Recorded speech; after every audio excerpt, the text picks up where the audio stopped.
আজি পহিলা মাঘৰ দিনাখনে সমগ্ৰ ৰাজ্যতে মঠ মন্দিৰত ভৰি পৰিছে ভক্তগণ ৰাইজে। সমান্তৰালভাৱে গুৱাহাটী মহানগৰীৰ বীৰকুছিৰ মংগলচন্দ্ৰী মন্দিৰতো বিভিন্ন ঠাইৰ ভক্তগণেৰে ভৰি পৰা দেখা পোৱা গৈছে। B24 অসম নৰ্থ ইষ্ট তৰফৰ পৰা দেখুৱাইছোঁ ভক্তগণে কেনেকৈ লানি নিচিনা নখতেৰে তেওঁলোকৰ মংগল প্ৰাৰ্থনাৰে তেওঁলোকৰ চাকি বন্তি জ্বলোৱাও দেখা পোৱা গৈছে। এনেদৰে B24 দৰ্শকক আমি দেখুৱাব ওলাইছোঁ।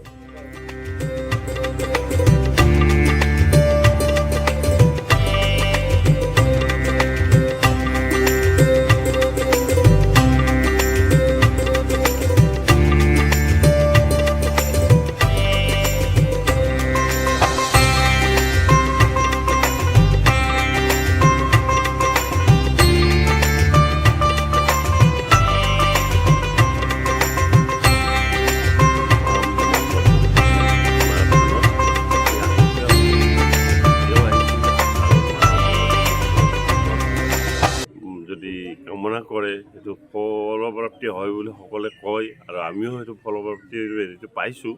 আমি ইয়াতে মাটি সম্পত্তিৰ কাৰণে আমি ইয়াতে মাৰ ওচৰত হেৰি কৰিছিলোঁ, ঘৰতে আমাক সেইখিনি দিলে ভগৱানে, মা মংগলচন্দ্ৰী মায়ে দিলে। তাৰপাছত আমি এখন গাড়ীও হ'ল ইয়াতে কামনা কৰোঁতে, গতিকে সেইকাৰণে আমি ইয়াতে বিশ্বাস কৰি আহোঁ।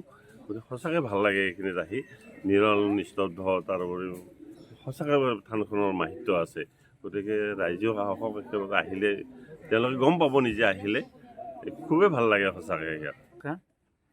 আজি মাঘৰ 1 তাৰিখ, তো মাঘ বিহুৰ সকলোকে শুভেচ্ছা যাচিলোঁ, লগতে আপোনালোকলৈ যাচিলোঁ, সকলো অসমবাসীলৈ যাচিলোঁ।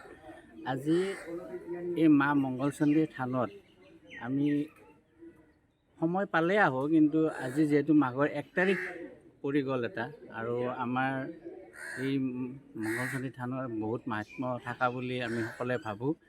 সেই উদ্দেশ্যে মোৰ অলপমান আজি হেৰি দিব লগাও আছিলে আগৰে, তো সেইকাৰণে আজি আহিলোঁ।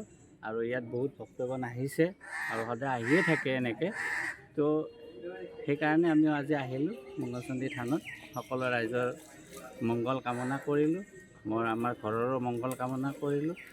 তো ইমানখিনিয়ে আৰু। মাঘ বিহুৰ শুভেচ্ছা থাকিলে আপোনালোকৰ থাকিলে, সকলো অসমবাসী ৰাইজলৈ মাঘ বিহুৰ শুভেচ্ছা থাকিলে। নমস্কাৰ। বছৰ আমাৰ এই মংগলচন্দ্ৰী থানত আহিলোঁ। আজি মাঘৰ আজি পহিলা প্ৰথম দিন, তাত আজি মঙলবাৰো পৰিছে, মাঘৰ আজি 1 তাৰিখ। যি ভক্তগণ আহিছে দৰ্শন কৰিব মাক, তাতে মাক যি সকলোৰে মন সকলোৰে বিশ্বাস, সেই বিশ্বাসত আহিছে মাক দৰ্শন কৰি। এই মন্দিৰটোৰ মাহাত্য কেনেকুৱা ধৰণৰ? হয় হয়, এইটো অতীজৰ পৰা আমাৰ আছে, মা কামাখ্যাৰ লগত তেতিয়াৰ পৰা আছে। ইয়াত মানে যি ভকতসকলে ভালকৈ মনেদি ভাবি আহে, সেইটো মনৰ কামনা পূৰ্ণ হয়। ইতিহাসটো কেনেকুৱা ধৰণৰ? ইতিহাসটো আপোনাৰ যেতিয়া আপোনাৰ ইয়াত এই কামাখ্যাৰ লগতে লিংকটো আছে। এইটো আমাৰ বেলতৰা যিটো ৰজা আছিল আগত, তেখেতসকলে পূজা পাঠ কৰে, আৰু লগতে ইয়াত দুৰ্গা যেতিয়া অষ্টমী হয়, মহাষ্টমীৰ দিনাখন ইয়াত বলি বিধান কাৰ্যসূচী হয়, আৰু পূজা পাঠৰে মঙলবাৰেও দৰ্শনাৰ্থী আহে। অতীজৰ পৰা এনেকৈ চলি আহিছে। আপুনি দেওবাৰে বছৰটোৰ কাৰণে এটা মন্ত্ৰ মাতি দিয়ক। হয়, বছৰটো মানে সকলোৱে ৰাইজৰ ভালে কুশলে যোৱাৰ কাৰণে।